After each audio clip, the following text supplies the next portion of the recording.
Well, it goes back to way back to 1960, 61, and they hired me to start a wrestling program at Niagara Wheatfield.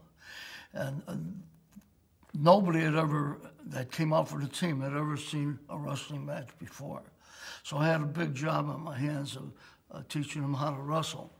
In the meantime, some schools in the Niagara Frontier League had been wrestling for 3 or 4 years. And so we had a lot of catching up to do. But that first year was very difficult because, number one, we really didn't have any wrestling mat. We had what they call 6x10s filled with horsehair, and they were all these small mats, and we had no wrestling mat itself, you know. So anyway, we didn't even have a place to practice. So they told us we could practice in the B Commons. So we would have to carry all the mats down to the B Commons, get all the dust out of the way, and set the mats down. But we were very lucky there was a tarp, you know, so that we could wrap the mats up in the tarp so that they wouldn't move around.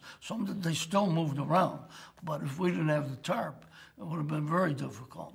So we practiced way out in the big commons.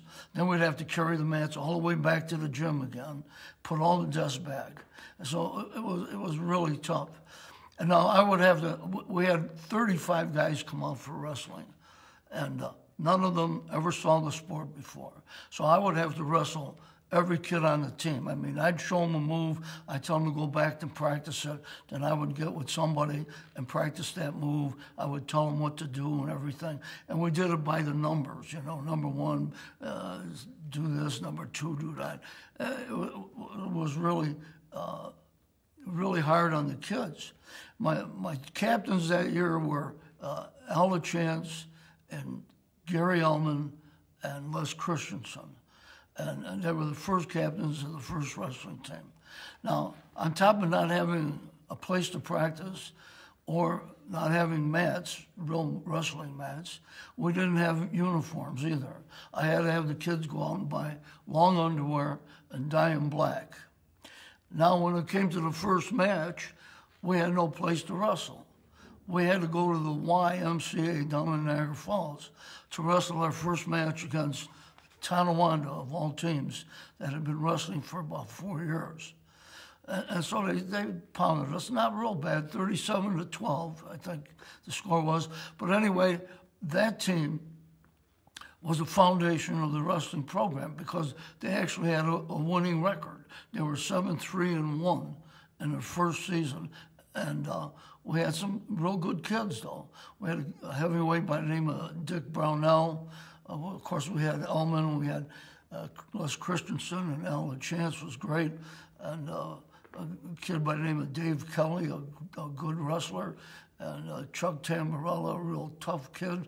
We had a lot of good kids on the team, but they just needed that experience. But anyway, we survived the season with a 7-3-1 record.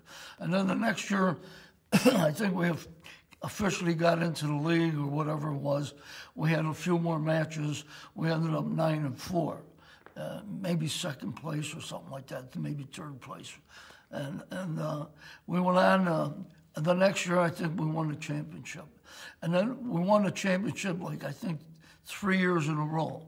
And you had to win what was called the Syracuse Trophy at the time. It was the first time ever given out to the winner and champion of the NFL, and you had to win it 3 times, and we were the first team to win it 3 times, so we retired the trophy at Niagara Wheatfield, and it's still there at Niagara Wheatfield. But after we won it 3 times in a row, they stopped doing that.